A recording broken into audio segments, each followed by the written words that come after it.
everyone, I'm Roshni and this is Diljeet, and it was really lovely to be part of the festival last year, and so very excited to be back today to do the same set we did, but live this time. So I have 6 poems to read, and Diljeet's going to accompany me on flute.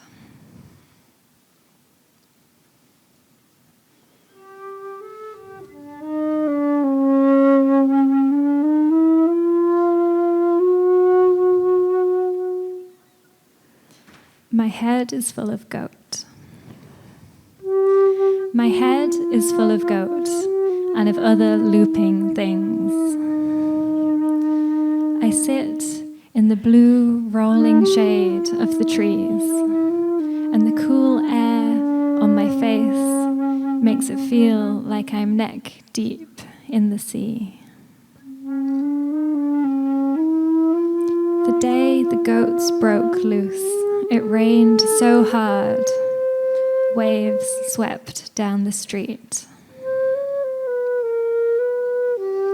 Why does naming something seem to make it true, as though it hadn't been before? In my mind, I watch the goats trot by again and again. They raise a racket, their tough little hooves striking stone beneath the water. Isn't it enough to say that I'm wading through the world and I'm soaked to the bone?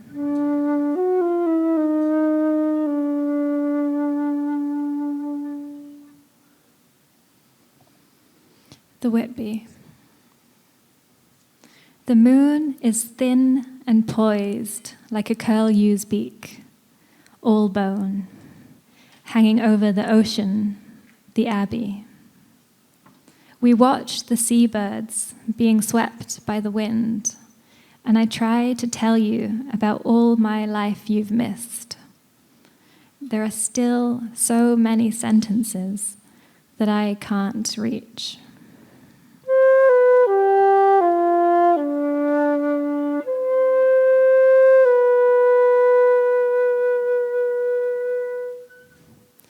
I know that out on the water, welcomed home, is a replica of the ship they took my ancestors in, to sugar plantations for former slave owners.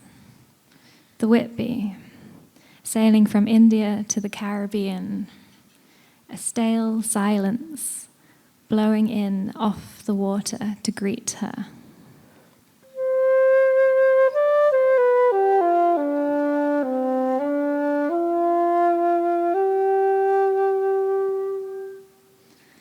Coming back here is like mutely looking down on my own odd body as it moves without me. Nothing is familiar. This loved blank cliff, a memorial stone with the names bleached out.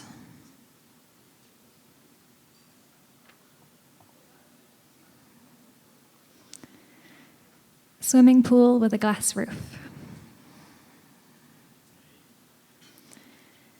My arms look darker against the whiteness of the still water than I thought.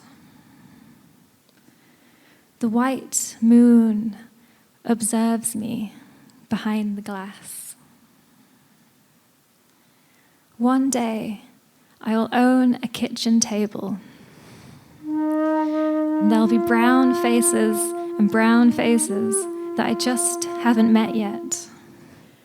And I'll bring them bunches of pink flowers so dark and full they will flow and roll off the surfaces, and their brightness will cause the air to stir. For now, whiteness and reflections of me and moon dissolving.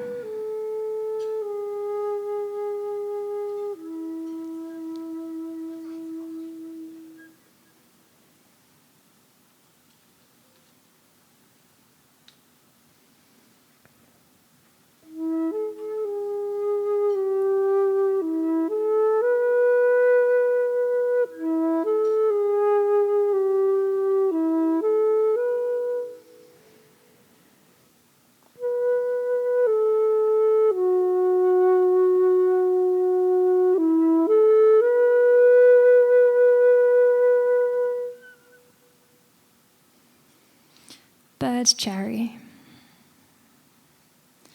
To teach myself belonging, I try to find the name of the blossom tree darkening by the window. Bird cherry or sweet cherry. From the curve of its leaves, I hold each possibility of its ungrown berries in my mind. If I met my great-great-grandmother, I wouldn't know the name of the language she spoke. Bird cherry or sweet cherry.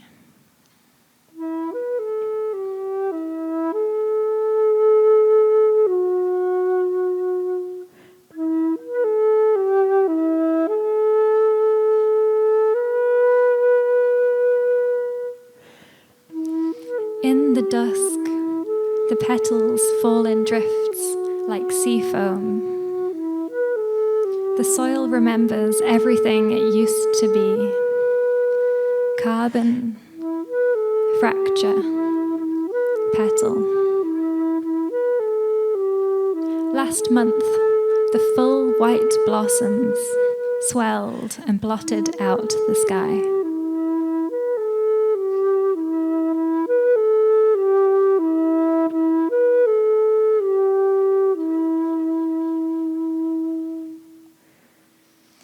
I only see deer with you. I only see deer, she said, with you. As we picked our way around nettles, the brambles snagging at our ankles, and our pockets heavy with acorns, and anything else that October offered us. Till we reached the hollow in the woods, where the earth caves in, as though some small meteor once hit. The trees have grown crookedly around it and filled the space with orange leaves. And we came across a deer, standing stock still in the sinking gloom, her eyes staring back at us like two wild stars, the first to rise in the night.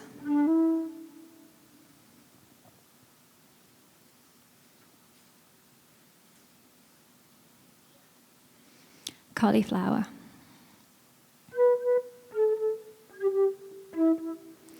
Because of you, I twist my cauliflower in turmeric. Because of you and your declarative love for fat aubergines steeped in miso, for slow-fried tofu, crisp, shining chilies. I coat every white nook until it's bright brown.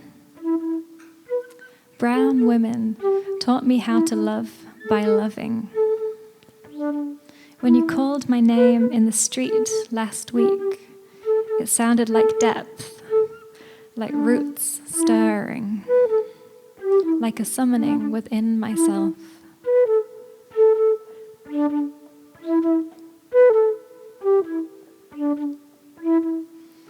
From the kitchen, I look out at the bare trees, and there, perched alone, is a brown-breasted sparrowhawk, held completely in the branches, like she never had to arrive. I think of the newly full tree, the striking fullness of your heart naming mine. Thank you.